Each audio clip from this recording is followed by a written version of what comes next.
जय हिंद, जय भारत। आप देख रहे हैं अजय भारत टीवी, जहां हम बनते जनता की आवाज़। गुरुग्राम के सेक्टर 10 कम्युनिटी सेंटर के अंदर आज यहां पर राव नरबीर सिंह ने चुनावी जनसभा को संबोधित किया, जिसमें कि उन्होंने भाई अजीत यादव और राज रानी मल्होत्रा के पक्ष में वोट मांग की।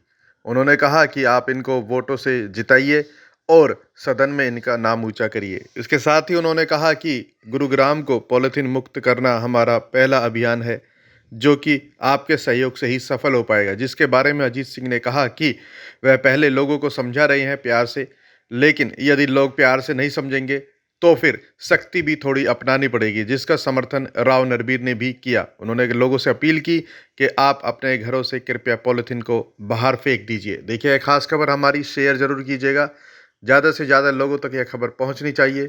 देखते रहिए अजय भारत टीवी। जय हिंद, जय भारत। सबको मिलकर उनकी इस लोकप्रियता को और आगे बढ़ाना है। दूसरी जो बात मैं कहना चाह रहा हूँ, जय श्री राम, जय जय श्री राम, जय श्री राम।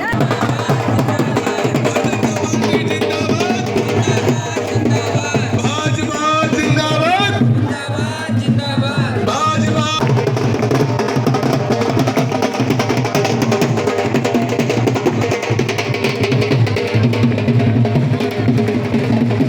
विकास भी रुक गया। आप लोग भुगत भोगी हैं कि 2014 से 19 तक जो गुड़गांव जिले में विकास के काम हुए, वो विकास सारा वहीं का वहीं रुक गया।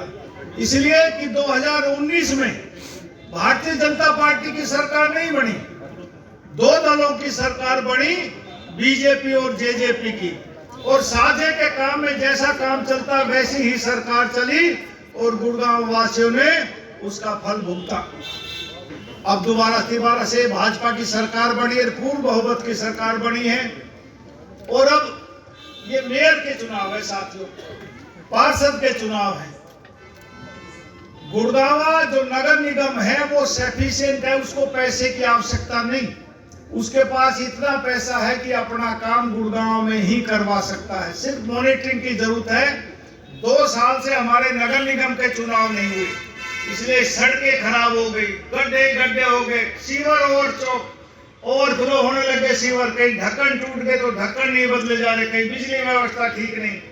सबसे ज्यादा परेशानी आईडी की, प्रॉपर्टी टैक्स की, सब ऐसा काम हो गया कि ना कोई देखने वाला था ना कोई करने वाला था। लेकिन अब पार्षद और मेयर आपके बनेंगे, गुड़गांव में विकास की धुरी फिर से चलेगी, ऐसी मैं आपसे उम्मीद करता हूं। और साथियों, मैं चांद तारे सितारे तोड़ के नहीं ला पाऊंगा, मैं चुनाव में भी कहा करता, लेकिन एक सरकार में एमएलए और मंत्री की हैसियत से जो कुछ मैं कर सकता हूं वो करने की कोशिश करूंगा। और मैं चुनाव में भी कहा करता कि नरबीर सिंह को 1987 में 26 साल की उम्र में एमएलए और मंत्री बना और 91 में हट गया। मेरे आगे तो लग गया राव नरबीर सिंह एक्स मिनिस्टर। अब मैं 4 बार एमएलए बन गया, 4 बार मंत्री बन गया, कोई नहीं लिखेगा राव नरबीर सिंह 4 बार एक्स मिनिस्टर, कोई नहीं लिखेगा, एक बार लिखेगा एक्स मिनिस्टर। अब का जो चुनाव लड़ा था वो इस धरती माता का कर्ज उतारने के लिए चुनाव लड़ा कि गुड़गांव की धरती में मैं जन्म लिया, इस धरती माता का भी मेरे ऊपर कर्ज है कि मैं कुछ करूं। और मैं ये कह सकता हूं, जो सरकार काम कर सकती है वो सारे के सारे इस गुड़गांव जिले में आपके काम होंगे। 2014 से 19 के बीच में ये सारे अंडरपास फ्लाईओवर हमारी सरकार ने बनाए, बादशाहपुर एलिवेटेड, द्वारका एक्सप्रेसवे, दुनिया का सबसे महंगा रोड, यूनिवर्सिटी यहाँ बनाई, मेडिकल कॉलेज यहाँ बनाए, कई कॉलेज यहाँ बनाए हमने। और अब 2019 के बाद सड़कों में इतने गड्ढे हो गए, एक कम्युनिटी सेंटर की भी 5 साल में आधारशिला नहीं रखी गई। ऑन रिकॉर्ड में कह रहा हूँ। भाई क्यों नहीं हो पाया? क्योंकि सरकार बीजेपी की ना होकर 2 दलों की हो गई। अब आपके आशीर्वाद से पूर्ण बहुमत की सरकार है और ये ट्रिपल इंजन की सरकार यदि बन जाएगी तो और ज्यादा गति से आपके काम होंगे। राज रानी मल्होत्रा जी को बहुत कम लोग जानते होंगे।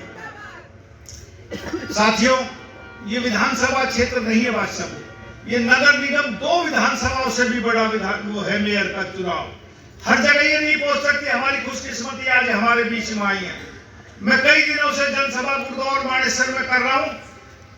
राज रानी मल्होत्रा जी तिलक राज मल्होत्रा जी की धर्मपत्नी है। वो तिलक राज मल्होत्रा, अच्छा खड़े हैं मेरे सामने।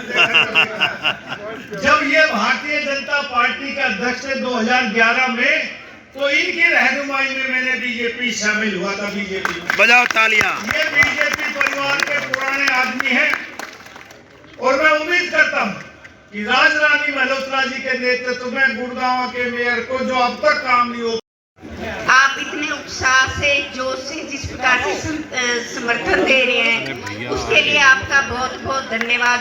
यही उत्साह बनाए रखिए 2 तारीख तक। और इलेक्शन जो है हम नहीं लड़ रहे, वो इलेक्शन तो आप लड़ रहे हो, जिसे आपने भारी मतों से जिताना है और गुड़गांव पर 4 चांद लगाने हैं।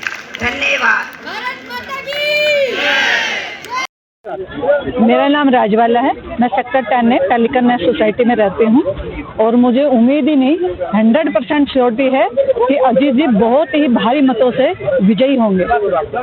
तो क्या कुछ लगता है आपको कि यहाँ पे सेक्टर के क्या मुद्दे हैं जिनको लेकर के आगे बढ़ रहे हैं? सेक्टर के काफ़ी मुद्दे हैं और जो हमने इनके साथ जनसभा करी है उसमें ऑलरेडी ये सारे मुद्दे जानते हैं।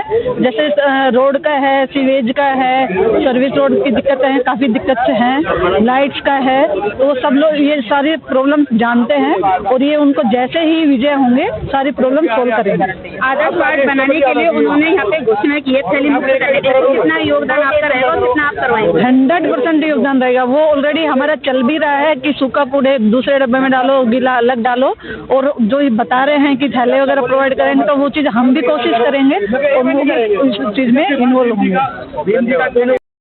हम वार्ड नंबर 10 वालों ने मिलकर प्रोग्राम बनाया और उसमें सबकी भागीदारी से आपने उसमें सहयोग करना है। मैं हाँ कर चुका हूँ सबसे।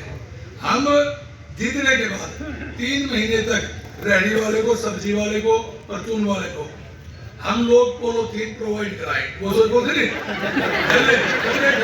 कपड़े के थैले, और हर घर में 1 जूट का बैग 5 किलो का और 1 10 किलो का, वो हर घर में पहुंचाएंगे।